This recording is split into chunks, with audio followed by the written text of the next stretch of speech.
की अहमियत घी के समान है। दीदी, आप कुछ दिनों के लिए आ जाएंगी क्या रहने के लिए यहाँ?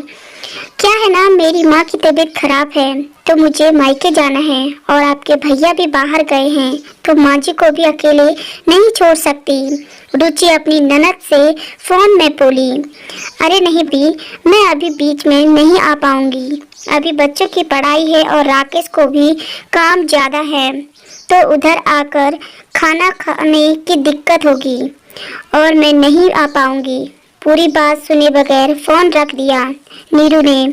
नीरू के पति पीछे से बोले, तुम्हारी जरूरत थी तो चले जाती, मुझे कोई दिक्कत नहीं होगी। वैसे भी तुम्हारी भाभी क्या सोचेंगी कि वैसे तो चाहे जब रहने के लिए चली जाती हो, एक ही शहर में मायके है तो, और मुझे भी वही खाने के लिए बुला लेती हो। रुचि भाभी कितना परेशान हो जाती हैं। 4 लोगों का काम बढ़ जाता है और फिर भी उनके चेहरे पर कोई शिकस्त नहीं होती, बल्कि वो कभी खुशी खुशी और आवभगत करती हैं। बच्चे भी मामी मामी करके उन्हें कितना परेशान कर लेते हैं, पर वो कभी शिकायत नहीं करती और ना ही तुमसे कभी काम के लिए कहती। अब तुम मुझे ज्ञान नहीं दो, मैं भी काम करके परेशान हो जाती हूँ, इसलिए 2-4 दिन के लिए आराम करने चली जाती हूँ। नीरू चिढ़ते हुए बोली। नीरू को शुरू में काम करना ज्यादा पसंद नहीं था, शादी के बाद जिम्मेदारी में बढ़ गई थी।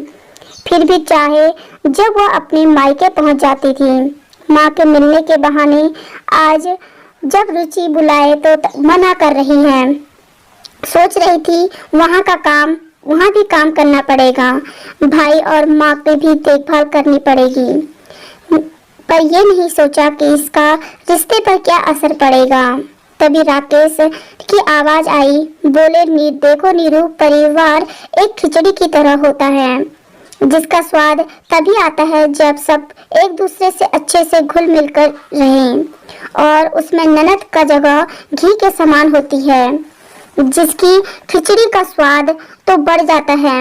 अगर घी नहीं भी हो तो खिचड़ी में कोई ज्यादा फर्क नहीं पड़ता। इसलिए कह रहा हूँ, अपनी अहमियत बनाए रखना तुम्हारे हाथ में है। सुनकर नीरू बोली, हाँ तुम सही कह रही हो। अच्छा हुआ तुमने मुझे परिवार की अहमियत समझा दी, नहीं तो हमेशा के लिए एक गांठ सी पड़ जाती। मैं अभी फोन करती हूँ, भाभी को परेशान हो रही होंगी।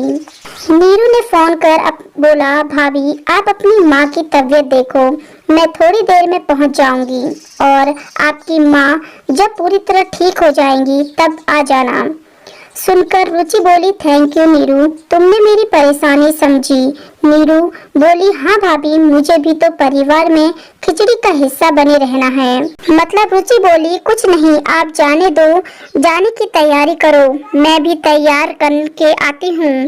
रिश्तों में खिचड़ी के स्वाद को चक बराबर रखने की जिम्मेदारी प्रत्येक सदस्य की होती है। अगर सभी अपनी जिम्मेदारी को समझ और निभाते हैं तो हमेशा रिश्ता बना रहता है। तो आपको ये कहानी कैसी लगी, आप कमेंट सेक्शन में कमेंट करके ज़रूर बताएं, और अगर आप चैनल पर नए हैं तो चैनल को सब्सक्राइब ज़रूर कीजिए।